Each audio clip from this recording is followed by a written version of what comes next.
ठीक है दोस्तों, आराम से बैठ जाइए क्योंकि आज मेरे पास आपके लिए एक बहुत ही कमाल की कहानी है। हम गौतम बुद्ध के जीवन के बारे में जानेंगे।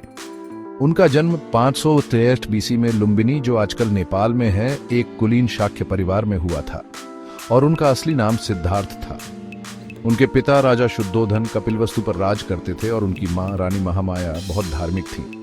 अब सिद्धार्थ के जन्म के समय कई चमत्कारी संकेत दिखाई दिए थे और एक ऋषि ने भविष्यवाणी की थी कि वो या तो एक महान राजा बनेंगे या एक पूजनीय संत।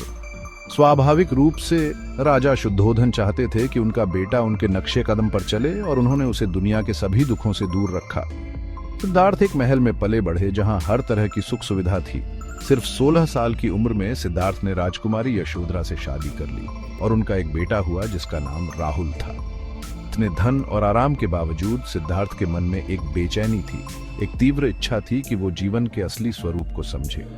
उनके जीवन में सबसे बड़ा बदलाव तब आया जब वो 29 साल के थे। एक दिन वो अपने रथ पर महल से बाहर निकले और उन्हें 4 अद्भुत दृश्य दिखाई दिए। पहला, एक बूढ़ा आदमी जो बुढ़ापे का प्रतीक था। फिर एक बीमार आदमी जो बीमारी का प्रतीक था। उसके बाद एक लाश जो मृत्यु का प्रतीक थी और अंत में एक साधु जिसके पास कुछ भी नहीं था, फिर भी उसके चेहरे पर शांति थी। इन दृश्यों ने सिद्धार्थ को झकझोर कर रख दिया और ज्ञान की खोज के लिए उनकी यात्रा शुरू हो गई। उन्होंने अपना राजसी जीवन छोड़ दिया ताकि जीवन के गहरे सवालों के जवाब ढूंढ सकें।